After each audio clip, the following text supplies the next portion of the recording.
अस्सलाम वालेकुम मेरे अज़ीज़ मुसलमान दोस्तों।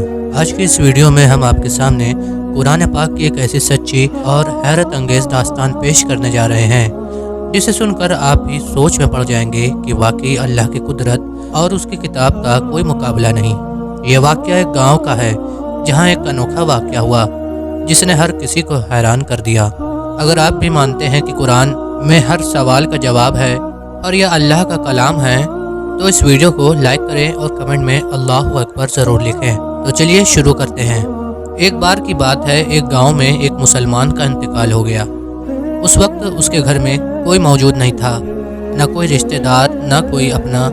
ऐसे में गांव वालों ने ये जिम्मेदारी उठाई कि उस शख्स को गुस्ल दिया जाए, कफन पहनाया जाए और उसका जनाजा पढ़कर उसे दफन किया जाए। सब कुछ इस्लामी तरीके से हुआ। गांव वालों ने मिलकर उसे गुस्ल दिया। फिर जनाजे की नमाज का ऐलान हुआ। मोहल्ले और आसपास के लोग जमा हुए और मुर्दे को कब्रिस्तान ले गए। वहां पहुंचकर जनाजे की नमाज अदा की गई और फिर कब्र खोदने का काम शुरू हुआ। अब दोस्तों, ये तो हम सब जानते हैं कि कब्रिस्तान में पुरानी कब्रें वक्त के साथ कमज़ोर हो जाती हैं। इस शख्स की कब्र भी एक ऐसी ही पुरानी कब्र के पास खोदी जा रही थी। कब्र खोदते वक्त पास वाली पुरानी कब्र की मिट्टी नीचे धंस गई और उसमें से कुछ ऐसा नजर आया कि लोग दंग रह गए। खोदने वालों ने देखा कि उस पुरानी कब्र में एक मुर्दे के पांव दिखाई दे रहे थे, लेकिन जो उन्होंने आगे देखा वो किसी चमत्कार से कम नहीं था। उस कब्र के अंदर गुलाब के फूल खिले हुए थे। जी हाँ, कब्र के अंदर फूल।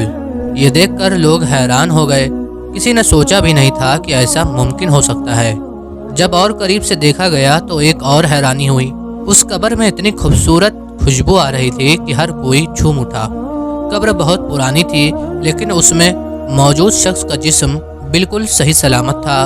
उसका कफन भी वैसा ही साफ सुथरा था जैसे अभी पहनाया गया हो, न कोई मैल न कोई दाग। ये नज़ारा देखकर गांव वालों के दिलों में सवाल उठने लगे कि आखिर ये शख्स कौन था। उसने ज़िंदगी में ऐसा क्या किया कि मरने के इतने साल बाद भी उसकी कब्र में खुशबू आ रही है और उसका जिस्म सही सलामत है। सब ने मिलकर फैसला किया कि इस रहस्य को सुलझाया जाए।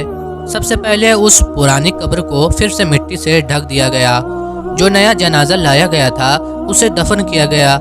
इसके बाद गांव वाले चारों तरफ फैल गए और उस शख्स के बारे में पता लगाने की कोशिश शुरू कर दी।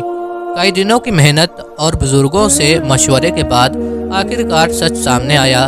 पता चला कि वो शख्स उस गांव में कभी रहा करता था। लोग उसके पुराने घर की तरफ गए। घर जर्जर हालत में था।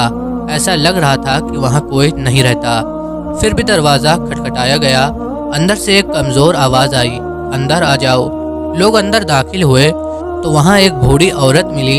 उसकी उम्र बहुत ज़्यादा थी और जिस्म कमज़ोरी में थक चुका था। गांव वालों ने उससे पूछा, हमने कब्रिस्तान में एक कब्र देखी जिसके बारे में कहा जाता है कि उसका ताल्लुक आपके घर से है। उस कब्र से खुशबू आ रही थी, फूल खिले हुए थे और मुर्दे का कफन भी बिल्कुल साफ था। आखिर वो शख्स कौन था? ये सुनकर बूढ़ी औरत थोड़ी देर खामोश रही। फिर उसने कहा, वो मेरा शौहर था। उसका इंतकाल मेरी जवानी में ही हो गया था। लोगों ने पूछा, आखिर उसने ऐसा क्या किया था कि उसकी कब्र आज भी महक रही है? औरत ने जवाब दिया, मेरी याददाश्त अब कमज़ोर हो चुकी है, लेकिन एक बात मुझे आज भी याद है। मेरा शौहर हर रोज़ फजर की नमाज के लिए मस्जिद जाता था।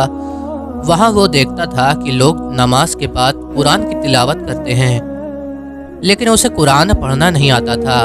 ये बात उसे बहुत उदास कर देती थी। वो रोते हुए घर आता और कहता, मैं कितना बदनसीब हूँ कि मुझे कुरान पढ़ना नहीं आता। फिर वो घर में रखे कुरान को बड़े अदब से चूमता, उसे सीने से लगाता और उसकी आंखों में आंसू बहने लगते। वो कुरान खोलता, उसकी आयतों पर हाथ फेरता और कहता, ए अल्लाह, तेरी ये किताब सच्ची है, तू सच्चा है और इसमें जो कुछ है वो हक है। वो ये सिलसिला देर तक दोहराता, फिर कुरान को चूमकर अपनी जगह रख देता था। यह उसका रोज़ का अमल था। मुझे लगता है कि कुरान से उसकी यह मोहब्बत ही उसको कब्र की खुशबू की वजह बनी। दोस्तों, ये थी कुरान की मोहब्बत की एक छोटी सी मिसाल। قرآن اللہ کا تحفہ ہے جو ہر مسلمان کے لیے راہ دکھاتا ہے۔ اسے پڑھنا اور سمجھنا ہم سب پر فرض ہے۔ اپنے بچوں کو قرآن سکھائیں اور خود بھی اسے سیکھیں۔ اگر آپ کو آج کی ویڈیو پسند آئی تو اسے لائک کریں، کمنٹ میں اللہ اکبر لکھیں اور اسے زیادہ سے زیادہ لوگوں تک پہنچائیں۔ پھر ملتے ہیں ایک نئی ویڈیو کے ساتھ، تب تک کے لیے السلام علیکم، اللہ حافظ۔